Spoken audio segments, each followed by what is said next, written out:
lakas ng bagyo, oh. Ay, Diyos ko, Lord. Tingnan mo kami. Lord.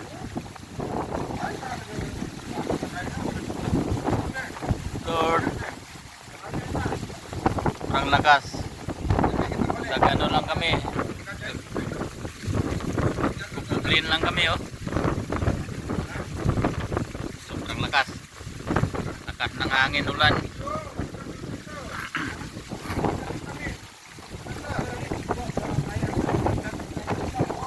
Sa mga lamisa.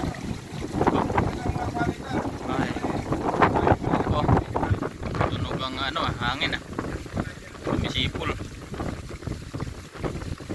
Ganyan ang buhay ni OFW.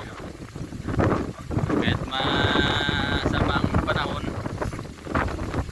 duty pa rin para sa pamilya. Oh. Tingnan nyo naman ang kalagayan ng pamilya natin, no? Oh. Kaya ingat mga kababayan, hindi kayo pa kumakain yan kahit na bagyo na, no? Umalis ko sa lamisa kasi sobrang lakas ng hangin tulad.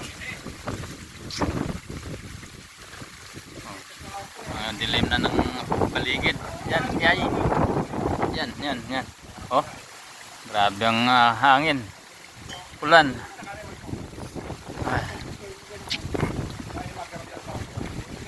Yan ang buhay OFW kahit masama ang panahon, wala kang magawa. Mag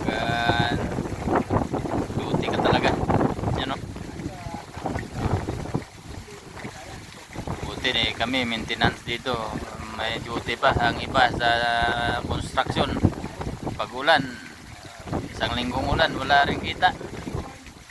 Walang kita, shutdown, gutom. Buti kami may pasok pa, ano, kaya tiis-tiis na lang. Yan ang buhay OFW. Yun ang sinasabi nila, pag OFW sarap buhay. O, tingnan nyo, sarap buhay ba yan? Ano, oh. Ano, sarap buhay. Yun ang akala nyo, ano.